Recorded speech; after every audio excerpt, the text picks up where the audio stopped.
Hi everyone, and welcome back to the second day of I Love My STEM Career. It's our two-day event taking place yesterday and today to kind of inspire young people to get into STEM careers, and we have got some very cool STEM professionals to talk to. That's not one of them. And I want to just thank our hosts yesterday, the Nerve Centre. Shout out to them. Today's host at Ormo Baths, and I want to thank everyone who's been involved. So we've had Starticus, Northern Ireland Science Festival in collaboration with Pulsar, the NI Online Hub for Women in STEM and Matrix, and the Northern Ireland Science Industry Panel for putting this whole event together. So thank you all so much. And now we're on to our next very cool STEM professional. So I am delighted to be chatting with Scarlet Jeffers. So Scarlet is a Chief Product Officer for Actual Experience, so I'm looking forward to this. Someone who has a wealth of knowledge in product leadership and management experience. How are you? So kind of you. You make me sound good. Well, I know, I think that's my job. I'm meant to make everyone sound great.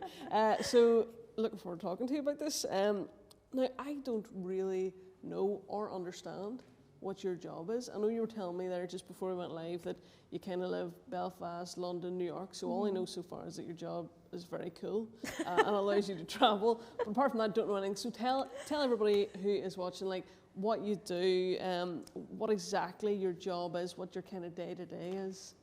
So I don't really know what my job is, to be totally honest. I thought you were going to say, so I don't really do anything. I don't really do anything. Unfortunately, that's not true. Product's a very complicated job because you're the person in the C-suite who holds lots of different roles. So some days I'll be working in sales, some days I'll be pitching to like big, massive global companies, which is why I travel so much. Yeah. Other days I'll be in with the engineers, going through the code bases, working out how we do mathematics. I'm a real maths geek. I think we'll get to it with a physics degree. So a lot of the products that I work on are very data-driven, really mathematical. You know, half my time is spent just chatting about algorithms and, you know, like in the movies with whiteboards, like scrolling up and having crazy moments of genius with people. So it's a really varied job. Product for me within tech, it's the one role where you kind of get to wear every hat in a business. You do PR, you do marketing, you do sales, you do engineering. But to be honest, the real crux of it is, it's my job to decide what we build and who we build it for. Yeah. So, you know, I guess for a skills generation, it might be something like on TikTok deciding to release a new feature and like understanding why people want to use that. Yes. In my day-to-day, it's sort of a thing of really learning what my customers need, what the market needs. It's my job to listen and like see the problem and then try and invent some crazy science solution that meets that need and then sell it, of course. So bit of everything. Yeah, a bit of everything. That's so cool. And I hope people watching today are kind of getting that sense of if you're in tech, a lot of people say this, it's kind of everything, you know. Some days you're working with marketing, some days you're with customers, some, you know, it's fascinating and you're not going to get bored. Oh, that was why I did it. Yes. Yeah, I got bored really easily and I could never decide what I wanted to do. It's so cool. And obviously, you know, talking about deciding what you wanted to do, your degree, you said there you were a big maths geek, you love maths. Your degree was in physics. Yes. So I can't figure out in my head how you got from physics to this kind of, you know, amazing tech job that you're doing now. So how did you make that jump? I mean, firstly, it wasn't really planned. None of my career has been. I tend to follow instinct a lot and just follow the excitement. You know, whatever I'm interested in is kind of where I go. So yeah, started in physics. I mean, truth be told, and I'm almost embarrassed to say it, I wanted to be an investment banker. Yeah, well, not judge me for that, though. How embarrassed. I think we've got one of those later. Oh, sorry. I wanted to be an investment banker, but when I went to university, Lehman Brothers crashed. So it was a bit of a, right, maybe pick a different career. Yes. But I remember I rang up, I think it was Goldman Sachs in London when I was like 16, and I was like, what degree should I do to become an investment banker? What a thing to do at 16. I know.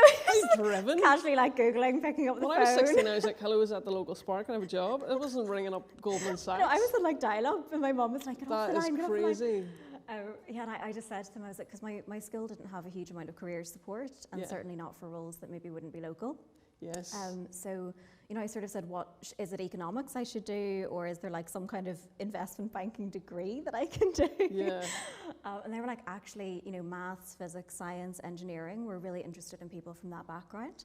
And I was like, oh, doing maths at A level. Yeah, yeah. I'll do physics.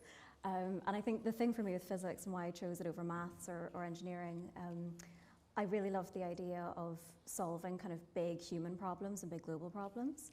And my research in physics was in nuclear fusion technology. So I had a really exciting week last week when the reactor was announced. And I specialised, I really find this love for, could fusion technology solve the energy crisis? Yeah. And this is like 10 or 11 years ago, so it kind of wasn't as prevalent as it is now. It was before it was like cool to be into climate change. You're like the hipster of physics. Oh, thanks. I love that. Can I make that my tagline on Twitter? Scarlet Jeffers, the hipster of physics. But I really find this love for, could we solve the fossil fuel crisis with fusion? Yeah. And then I got really interested in, could we do like microgrid technology, which is where you take a tiny fusion reactor and use it to like, you give it to people in Kenya so they can irrigate crops and have like political freedom from, difficult regimes and things like that. And that was where the jump into technology came, because I suddenly found this absolute joy in my career that I hadn't really been looking for. Obviously I wanted to be a banker, I just wanted to make loads and loads of money. Yeah, yeah. And then I just had this moment where I realized, you can apply science, you can apply engineering and genuinely change people's lives. And I know that sounds a bit cliched, but it's true, it is true. Yeah, it was just a beautiful thing for me. And then it was technology, and then that was out to Apple, my first job. Yeah, so your first job, I mean, like what a first job. Your first job crazy, is in Apple. Out of a lab into Apple. Yeah, I'm not surprised now that you've told us the background about what you're doing when you're 16, but first job, Apple, massive global corporation. How was that working for them in your first job? Intimidating, I would say, yeah. The interview process was about 4 months long. When you're that age, that's a long time. What were you, like? 19. Oh my. Yeah, so I applied when I was at university, and I studied full-time and worked full-time as well. Oh wow. Physics is kind of good because if you can do it, you can do it. Yes, you don't have to put as much time into it. I hope none of my professors ever see this. Yes.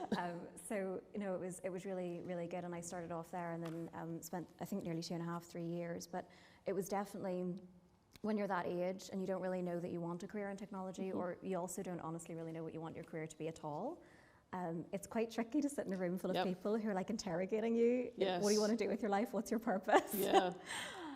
But it was the most incredible experience, and there's no doubt for me I wouldn't be where I am now if I hadn't have done it. Yeah. Because Apple, and the reason I chose them, they are the people who make technology human. Yes. To me, and this was like before the iPad came out. Like I was there for the launch of that, and it was, this moment of joy when you see someone, FaceTime like their grandfather in a different country that they've not seen in years. Yeah. But it feels real for the first time because you're holding something that's life-sized. Yeah. And it was that sort of immersive human technology, and again, just applying the science to something.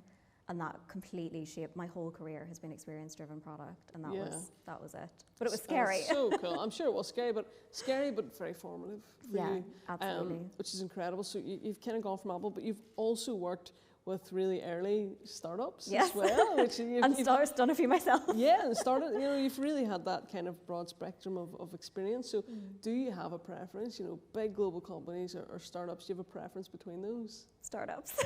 Yeah, I think, why is it, because it's more passion driven, there's more, why is it? Oh, it's so many, I mean, Honestly, I love the big stuff, so I've worked in EY as well. I was a product consultant in Ernst & Young, and I worked with, like Jaguar Land Rover, like massive big companies. Yeah.